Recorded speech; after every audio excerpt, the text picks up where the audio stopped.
Hello everyone, welcome to IFS. कैसे हो दोस्तों? जैसे कि आप सभी लोगों को पता है कि महाराष्ट्र सेट का रिजल्ट आ चुका है और आपने ऐसे बहुत सारे क्वालिफाइड स्टूडेंट्स को देखा होगा, साथ ही साथ अपने दोस्तों को भी देखा होगा।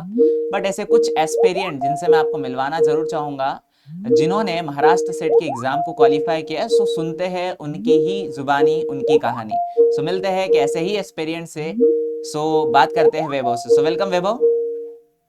Thank you sir. Well, Vaibhav, आपने महाराष्ट्र सेट की एग्जाम को क्वालिफाई करने का कब सोचा? लाइक आपके माइंड में कैसे आया कि मुझे महाराष्ट्र सेट को ही क्वालिफाई करना है? सर जब मैं एमएससी मतलब पोस्ट ग्रेजुएशन कर रहा था, मेरा पोस्ट ग्रेजुएशन जूलॉजी में हुआ है।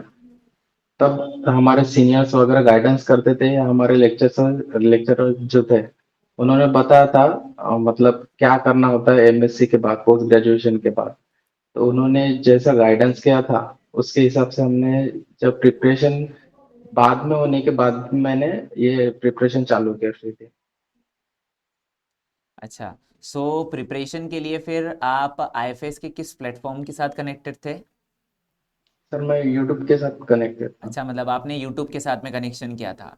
यूट्यूब जी से मोस्ट ऑफ आपने अपनी स्टडी को कैसे कंप्लीट किया, मैं आपसे ये जानना चाहता हूँ। सर, पहले तो स्टडी स्टार्ट करने से पहले कोई भी पहली चीज होती है सिलेबस कवर करना। हाँ। जो सिलेबस था, जैसे हमारे लाइफ साइंस है उसमें माइक्रोबायोलॉजी, बॉटनी, जूलॉजी वो सब्जेक्ट पूरे आ जाते थे। तो उसमें से मेरा जो सब्जेक्ट था जूलॉजी, मतलब मेरा पोस्ट ग्रेजुएशन उसमें हुआ था, तो वो मेरा बेसिक वो कंसेप्ट वहाँ का पूरा क्लियर था। तो इसके लिए मुझे जूलॉजी पे ज्यादा वैसे मुझे मेरा स्पेशलाइजेशन था एनिमल फिजियोलॉजी। तो वो कंसेप्ट क्लियर होने की वजह से वहां पे मुझे ज्यादा देना नहीं पड़ा।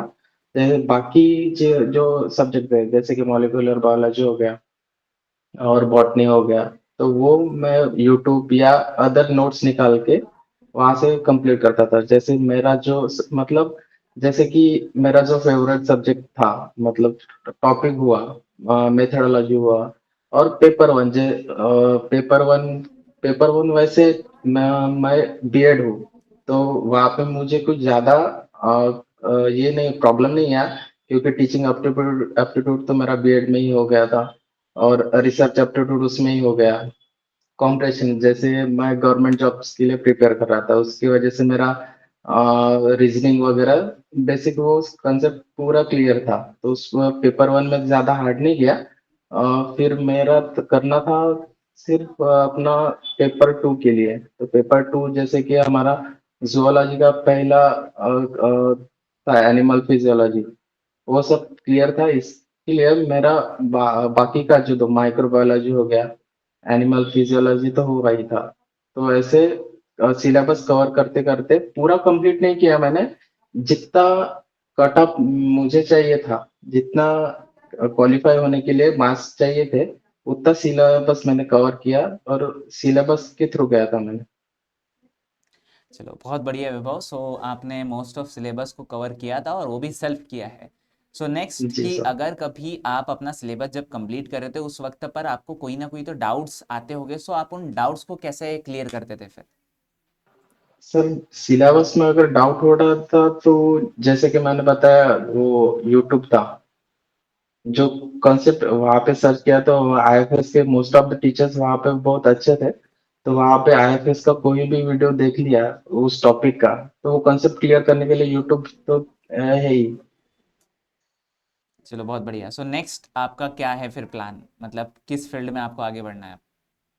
सर अभी मैं as a teacher, government teacher join हूँ गवर्नमेंट टीचर अभी ज्वाइन हो? जी सर। कहाँ मैं पर? पवित्र पोर्टल, चंद्रपुर डिस्ट्रिक्ट में हूँ, मूल तहसील करके पवित्र पोर्टल से मेरे रिक्रूटमेंट हुई थी। अच्छा अच्छा। वहाँ पे जी सर। बढ़िया है, कॉन्ग्रेचुलेशन विभव।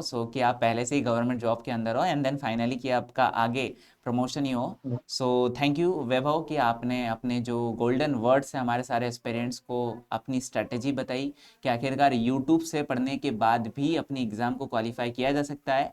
एंड देन सिर्फ और सिर्फ जज्बा चाहिए अपने एग्ज़ाम को क्वालिफाई करने का, बाकी तो आप किसी भी सोर्स से आराम से उस एग्ज़ाम को क्वालिफाई कर सकते हैं। जी थैंक सर यू वैभव। बिल्कुल। Thank you sir. ओके।